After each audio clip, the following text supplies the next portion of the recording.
नमस्कार, आप देख रहे हैं दूरदर्शन किसान कार्यक्रम सफल किसान में आप सभी का स्वागत है। मैं हूं मोनालिसा। सफल किसान एक ऐसा कार्यक्रम है जिसमें हम आपको देश के कोने कोने से उभरती प्रतिभाओं से रूबरू कराते हैं। आज हम बात करेंगे उत्तर प्रदेश के एक ऐसे युवा किसान की जिन्होंने उच्च शिक्षा हासिल करने के बाद खेती का रास्ता चुना। वो अपने नए नए आइडिया के साथ सफल खेती तो कर ही रहे हैं, लेकिन इसके साथ ही कई तरह के उत्पाद भी बना रहे हैं। कैसे आया इन्हें ये आइडिया, जानने के लिए आइए रुक करते हैं उत्तर प्रदेश के हरदोई जिले का।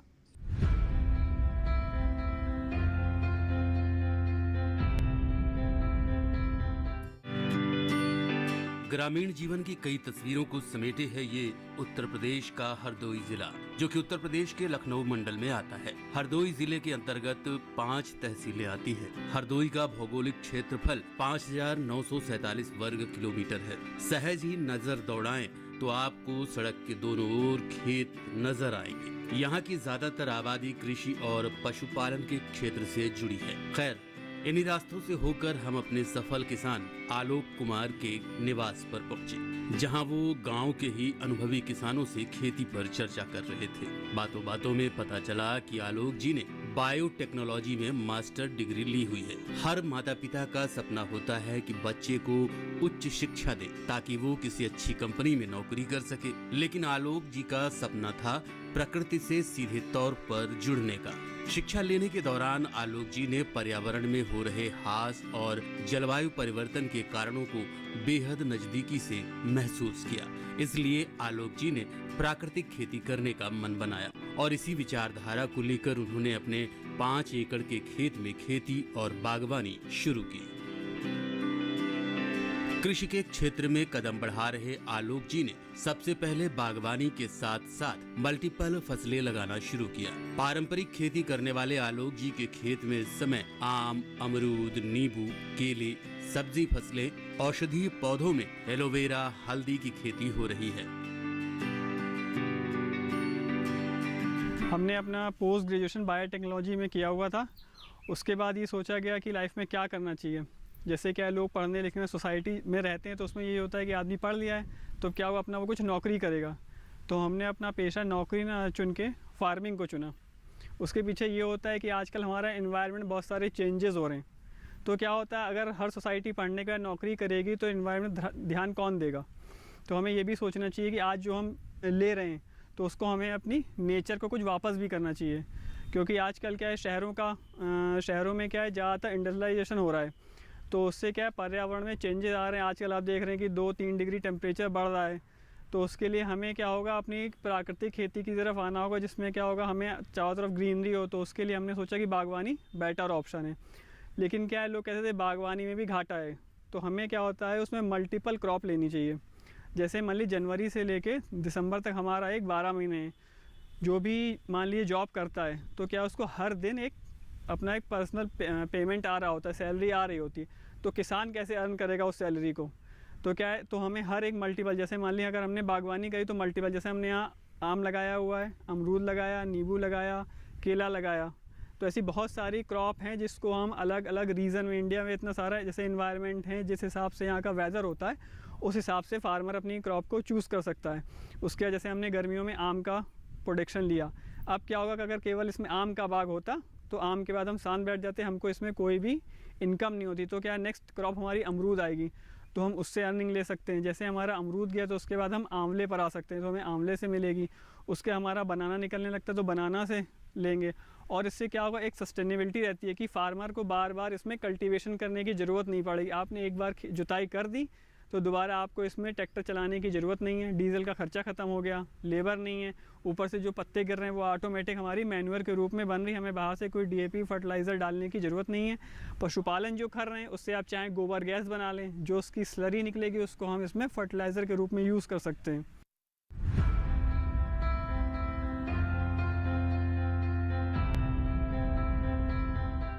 आलोक जी ने अपनी पढ़ाई के दौरान ही प्राकृतिक खेती के महत्व को जान लिया था। उन्होंने ये समझ लिया था कि रासायनिक उर्वरकों के इस्तेमाल से कई तरह के दुष्परिणाम सामने आने लगे हैं। इसलिए जब उन्होंने खेती का रास्ता चुना तो उन्होंने खेतों को वही दिया जो प्रकृति के लिए जरूरी है, लेकिन वो भी बिल्कुल प्राकृतिक तौर पर, न कि रसायनों के इस्तेमाल से।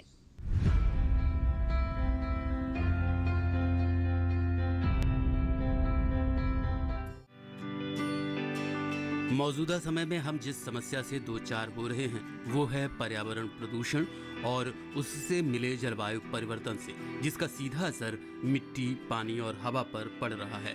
और इसके लिए जिम्मेदार है रासायनिक उर्वरक और प्लास्टिक, क्योंकि इनके दुष्प्रभावों से कई परेशानियां जन्म ले रही हैं, जिनका सीधा सरोकार किसान से है। बीते कुछ सालों में तापमान में इजाफा देखा जा रहा है। उसका सीधा असर फसलों की गुणवत्ता और उत्पादन क्षमता पर पड़ रहा है।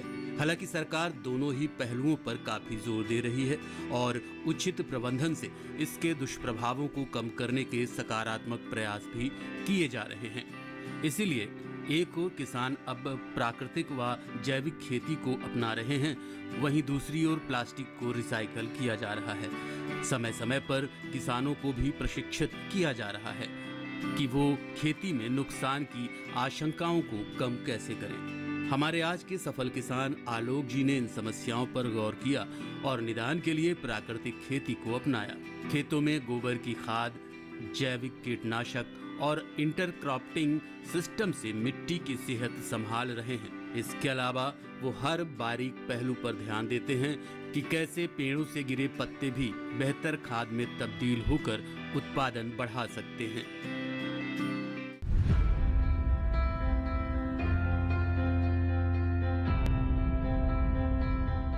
आलोक जी खेती के साथ साथ पशुपालन से भी अच्छा मुनाफा कमा रहे हैं। उन्होंने देसी नस्ल की गाय रखी हैं और उन्हें भी वो जैविक चारा ही उपलब्ध कराते हैं। आइए रुक करते हैं इनके डेयरी का।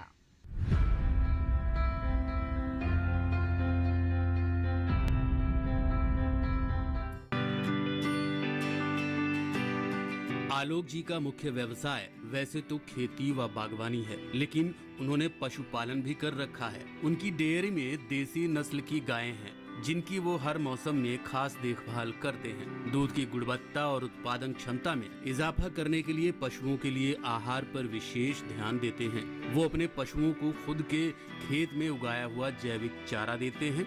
घर में उपयोग के बाद अतिरिक्त दूध डेयरी संचालकों को दे देते हैं और उनके इन कामों में उनकी मां कामिनी जी पूरा सहयोग करती हैं। सुबह 5 बजे उठ जाती हूँ मैं। सबसे पहले गाय के पास आती हूँ, गाय का चारा करती हूँ, उसके बाद फिर घर जाती हूँ। घर में अपने जो काम है छोटे मोटे वो किए, चाय बनाई, सबको दिया, छोटे मोटे काम किए घर के सब। उसके बाद फिर गाय दूती हूँ। गाय के बाद दूध जाता है डेयरी पे सुबह जाता है वो। उसके बाद नाश्ता करके फिर आते हैं हम लोग नाश्ता लेके। फिर थोड़ी देर 10 बजे तक छोटे मोटे काम है, जैसे घुइयाँ खोदनी है, अरबी भिंडी तोड़नी है, या जो सब्जियां हैं मतलब लगी रहती खेत में, तुरई, लौकी, खीरा, ये सब तोड़ते हैं, घर ले जाते हैं। फिर घर का काम करते हैं, सब खाना पीना बनाना। हाँ, शाम को फिर गाय का दोपहर में बांधा, पानी पिलाया। उसके बाद फिर शाम को दुई गाय, फिर अपने घर में काम किया। शाम को भी आते हैं, शाम को देखने आते हैं कोई जानवर है खेत में कि नहीं, कोई बंदर है, नुकसान हो रहा है कि नहीं। हमारे यहाँ बंदर भी बहुत हैं, बहुत बंदर आते हैं यहाँ पर, नुकसान बहुत होता है आम के लिए, उसके लिए देखने आना पड़ता है।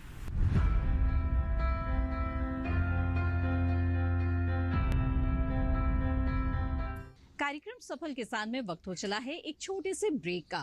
ब्रेक के बाद हम आपको बताएंगे आलोक जी के स्टार्टअप के बारे में। आप बने रहें दूरदर्शन किसान पर।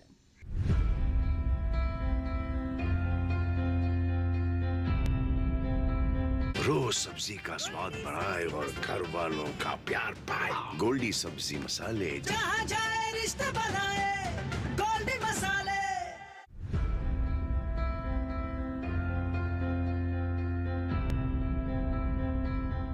ब्रेक के बाद आप सभी का फिर से स्वागत है। आप देख रहे हैं सफल किसान, जिसमें आज हम बात कर रहे हैं उत्तर प्रदेश में रहने वाले एक युवा किसान आलोक कुमार सिंह की। इन्होंने खेती, बागवानी और पशुपालन से तो अच्छी आय अर्जित की ही है, लेकिन इनकी सफलता की एक और वजह है और वो है इनका स्टार्टअप, जिसके तहत ये कई तरह के हर्बल उत्पाद बनाते हैं। आइए इनके स्टार्टअप के बारे में जानते हैं।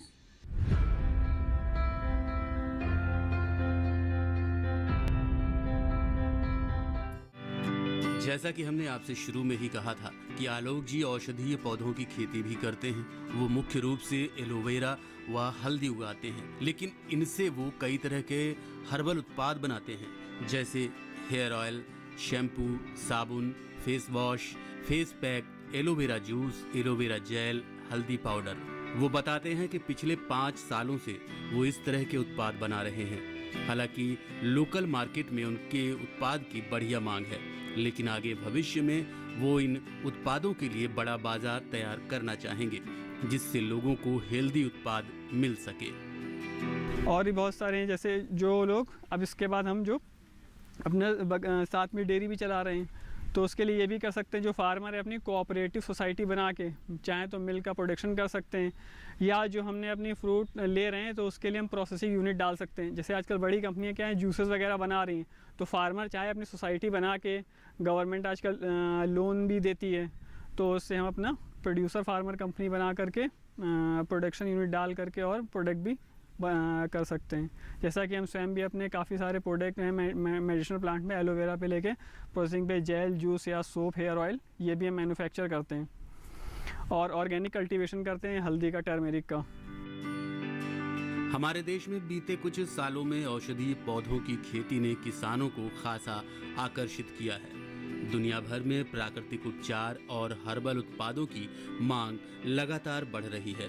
आज भी करीब 65% लोग औषधीय पौधों का किसी न किसी रूप में उपयोग करते हैं। कुछ औषधीय पौधों की किस्में सिर्फ भारत में पाई जाती हैं। ऐसे में हमारे पास एक वैश्विक बाजार उपलब्ध है। इसे सुअवसर मानते हुए आलोक जी जैसे कई युवा किसान औषधीय खेती कर व उत्पाद बनाकर खेती को लाभ का व्यवसाय सिद्ध कर चुके हैं।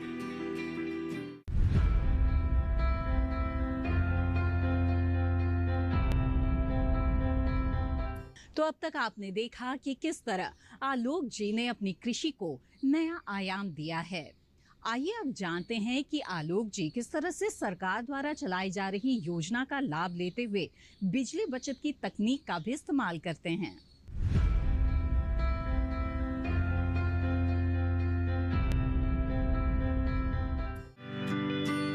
देश के किसान अब कृषि के क्षेत्र में नई नई तकनीकों का इस्तेमाल करने लगे हैं। इसी से किसान भी खुद को आधुनिकता के इस दौर से जोड़कर कृषि के क्षेत्र में कीर्तिमान हासिल कर रहे हैं और बढ़िया मुनाफा भी कमा रहे हैं। इन्हीं तकनीकों में से एक है सोलर सिस्टम का उपयोग करना।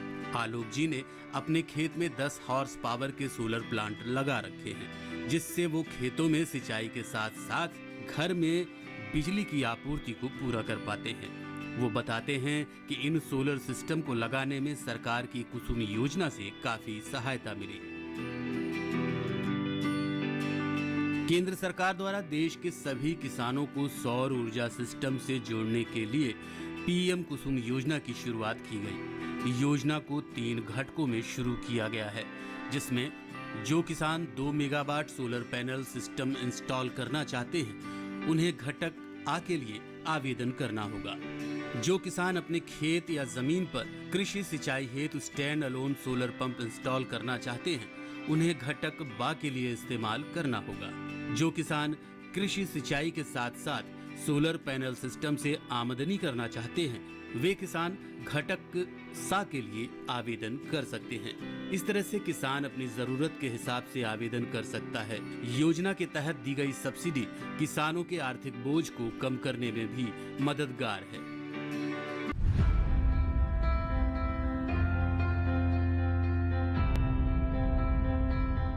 तो अब तक कार्यक्रम सफल किसान में आपने जाना कि आलोक जी की आमदनी का कोई एक जरिया नहीं है। आइए जानते हैं कि अलग अलग माध्यमों से इन्हें कितना मुनाफा हो जाता है।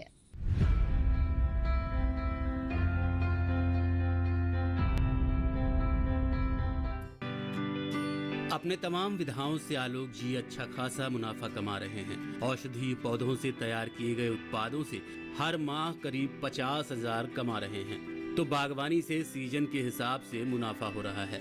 आम की बात करें तो उनके बाग में आम के करीब 100 पेड़ हैं, जिनसे सीजन में प्रति पेड़ से 5,000 की आय हो जाती है। वहीं केले और दूध से ठीक ठाक लाभ मिल जाता है। ये हमारे पास लैंड है, करीब 10 एकड़ के आसपास लैंड है, और पर एकड़ मान के चलिए 50,000 पर मंथ की आप इनकम उससे ले सकते हैं। आलोक जी एक छोटे से कोल्ड स्टोरेज का भी इस्तेमाल करते हैं। अगर बाजार में फल या सब्जी का बेहतर दाम नहीं मिलता तो आलोक जी इस ब्लू बॉक्स में उसे स्टोर कर लेते हैं और बाजार भाव अच्छा मिलने पर उपज को बेच देते हैं। कुल मिलाकर देखा जाए तो लागत कम और मुनाफा अच्छा होने से आलोक जी की गाड़ी बढ़िया रफ्तार से चल रही है। हमारे पास ये कोल्ड बॉक्स है। हमने मान लीजिए कोई भी वेजिटेबल है, फ्रूट क्रॉप को हार्वेस्ट किया, हार्वेस्ट करने के हम बाज़ार चले गए, हमें पता पड़ा आज मंडी का भाव गिर चुका है तो हम क्या करेगा, next step how to farmer. हमारे पास ये आइस बॉक्स है, इसमें मान लीजिए हमने अपनी क्रॉप को हार्वेस्ट किया, सपोज दैट फ्रूट हो गया या वेजिटेबल क्रॉप हो गई, हम मार्केट में जाते हैं। अब मार्केट में क्या होता है, मंडी भाव लगा हुआ है कि अब हमको पता पड़ा कि हमारी क्रॉप सस्ती है, तो हमको अब नेक्स्ट स्टेप क्या करेंगे, तो हम क्या करेंगे, अपना सामान को वापस ले आए कि आज हमको भाव नहीं मिल रहा, हम आज देख सकते हैं या परसों बेच सकते हैं। तो उसके लिए हमारे पास ये आइस बॉक्स है, इसमें ला के अपना स्टोर कर देंगे, तो इससे हमारी पैसे की आमदनी भी बढ़ेगी और सस्टेनेबिलिटी भी बढ़ेगी।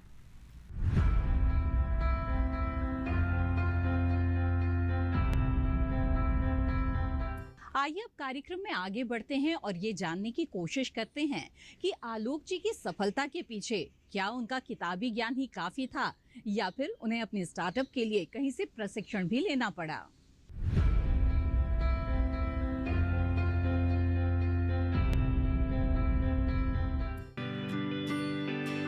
एक सफल किसान खेत से सीखकर खेत को ही वापस करता है, लेकिन इसके लिए सबसे अहम है बुनियादी जानकारी का होना। आलोक जी ने भी अपनी जरूरत को पूरा करने के लिए सही दरवाजा खटखटाया और सीमैप लखनऊ यानी केंद्रीय औषधीय एवं संगध पौधा संस्थान से प्रशिक्षण लिया, जहां औषधीय पौधों की खेती कैसे करें, उनका रख रखाव कैसे करें, उनकी कटाई छटाई व खुदाई में किन बातों का ध्यान रखने से लेकर सह उत्पाद तैयार करने के बारे में जानकारी दी जाती है।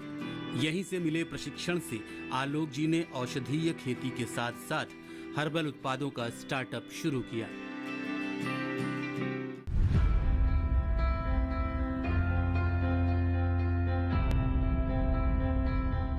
इसी के साथ कार्यक्रम में वक्त हो चला है एक और छोटे से ब्रेक का। हम जल्द हाजिर होंगे, आप बने रहें दूरदर्शन किसान पर।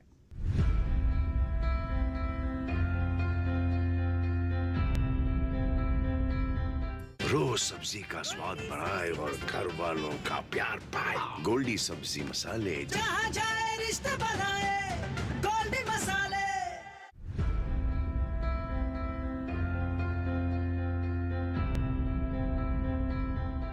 ब्रेक के बाद आप सभी का फिर से स्वागत है। आप देख रहे हैं कार्यक्रम सफल किसान, जिसमें अब तक आपने जाना कि उत्तर प्रदेश में रहने वाले युवा किसान आलोक कुमार सिंह ने किस तरह से कामयाबी हासिल की। आइए अब चलते चलते ये भी जान लेते हैं कि इन युवा किसानों की सफलता के पीछे केवीके यानी कि कृषि विज्ञान केंद्र की क्या भूमिका होती है।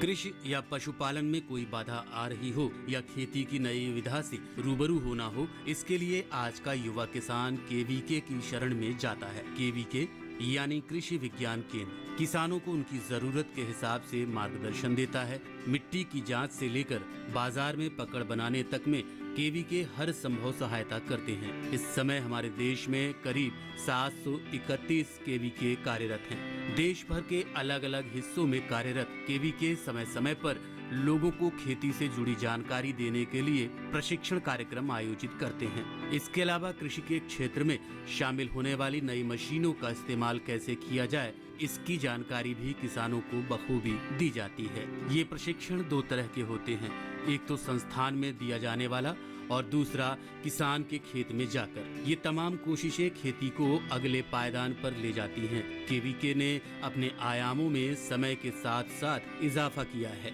आज किसान केवीके से न सिर्फ खेती के आधुनिक तरीके सीख रहा है, बल्कि उन्नत बीजों का क्रय भी कर सकता है। इतना ही नहीं, अब केवीके किसानों को पौध भी उपलब्ध करा रहा है, क्योंकि केवीके का लक्ष्य है कृषि में समृद्ध दायरे को बढ़ाना।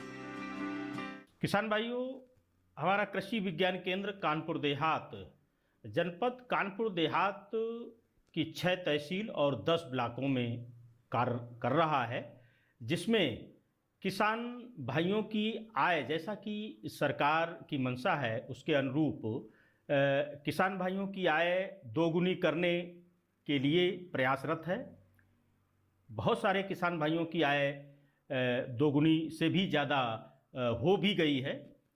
कृषि विज्ञान केंद्र जो कानपुर देहात है, ये किसान भाइयों के यहाँ पर अग्रिम पंक्ति प्रदर्शन यानी कि फिर जो फ्रंट लाइन डिमॉन्स्ट्रेशन है उसके तहत नई प्रजातियों के बीजों का जो प्रदर्शन है वो किसान भाइयों के प्रक्षेत्र पर कराया जाता है, जिससे किसान भाइयों को नए बीज की उपलब्धता हो जाती है और उनकी जलवायु मिट्टी के हिसाब से नए बीजों का परफॉर्मेंस कैसा है ये भी हमारे किसान भाई देख लेते हैं। इसके अतिरिक्त जो नीड बेस्ड है उसके आधार पर किसान भाइयों के यहाँ पर ऑन फार्म ट्रायल भी लगाए जाते हैं, जिसमें कि समस्या पर आधारित ये ट्रायल होते हैं। जैसे कहीं कहीं पर जैसे कानपुर देहात की अगर हम बात करें तो 10,000 15-20 हज़ार के लगभग हेक्टेयर क्षेत्रफल में जो है ऊसर है। तो ऐसी समस्या के लिए जो है जो ऊसर की जो सहन करने वाली जो प्रजातियां होती हैं, जैसे CSR 46, CSR 36, CSR 28 आदि प्रजातियां को जो है उनके खेतों पर ट्रायल किया जाता है और सफलतापूर्वक उसके परिणाम आने पर किसान भाइयों के खेत पर फिर प्रदर्शन कराए जाते हैं। इसके अतिरिक्त कृषि विज्ञान केंद्र कानपुर देहात किसानों को प्रशिक्षण देता है। अब प्रशिक्षण में किसान भाई और जो हमारी जो खेती में जो हमारे कार्य कर रही हैं जो कृषक महिलाएं हैं, उनके लिए भी जो है प्रशिक्षण कृषि विज्ञान केंद्र के माध्यम से दिए जाते हैं और वो कृषि विज्ञान केंद्र पर भी दिए जाते हैं और किसानों के खेतों पर भी जाकर के प्रशिक्षण दिए जाते हैं। इसी के साथ नवयुवक और नवयुवतियों को भी प्रशिक्षण दिए जाते हैं, जिसमें वो रोजगार परक प्रशिक्षण, जिससे वो अपना स्वावलंबी बन सकें। इसलिए जो है कृषि विज्ञान केंद्र उनको 15 से 4 महीने तक के जो है प्रशिक्षण देते हैं।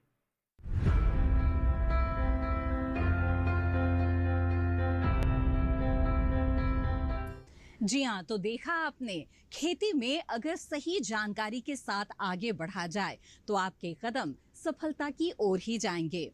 हमें उम्मीद है कि आज के युवा किसान आलोक कुमार सिंह की जो कामयाबी की कहानी है उसे आपने जरूर पसंद किया होगा और इस कहानी ने आपको जरूर प्रेरित किया होगा। इस कार्यक्रम के बारे में आपके क्या विचार हैं, आप हमारे साथ जरूर साझा करें। आप हमें ईमेल भेज सकते हैं। ईमेल आईडी है safalkisandd@gmail.com। आप चाहें तो हमें पत्र भी लिख सकते हैं। हमारा पता है सफल किसान, कमरा नंबर 77, CPC, दूरदर्शन, खेलगांव, नई दिल्ली 110049। इसी के साथ सफल किसान की आज की कड़ी में बस इतना ही। फिर हाजिर होंगे लेकर एक और कामयाबी की दास्तान। तब तक के लिए दीजिए इजाजत। आप बने रहें दूरदर्शन किसान पर। नमस्कार।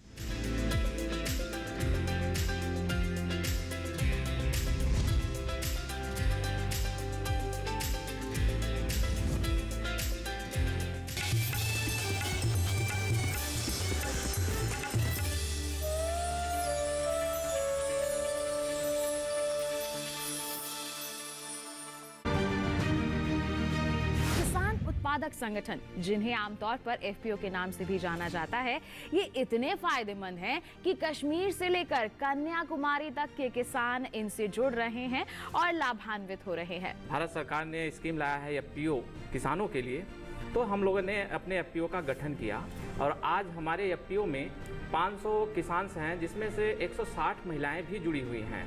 फसल बेचने के लिए आसानी से मिल रहा बाजार। हमारे साथ कम से कम 700 से 700 फार्मर जुड़ चुके हैं, जिनमें से 400 महिलाएं हैं। हमने महिलाओं को काफ़ी सारा रोजगार दिया। कब इसकी शुरुआत हुई और उद्देश्य क्या था इसके पीछे, देखिए विचार विमर्श में। FPO कश्मीर से कन्याकुमारी तक, 7 अक्टूबर शनिवार रात 8 बजे, सिर्फ दूरदर्शन किसान पर। कृषि स्टार्टअप के सफर में हम आए हुए हैं उत्तर प्रदेश के सुल्तानपुर में।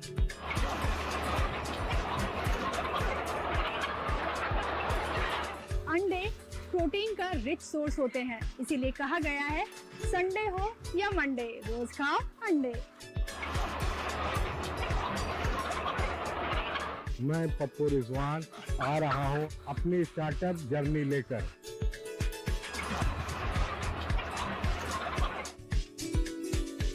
देखिए कृषि स्टार्टअप इस शनिवार रात 9:30 बजे और पुनः प्रसारण सोमवार शाम 4 बजे सिर्फ डीडी किसान पर।